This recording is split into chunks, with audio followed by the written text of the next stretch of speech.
জাল দেওয়া মাংসগুলোকে আমি ব্লেন্ডারে খুব ভালোভাবে ব্লেন্ড করে নিলাম।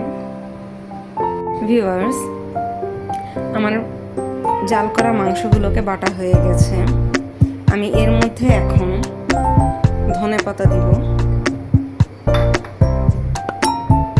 পেঁয়াজ বেরেস্তা দিব,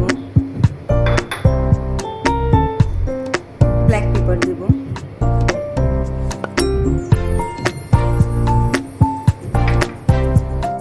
কাঁচামরিচ দেব।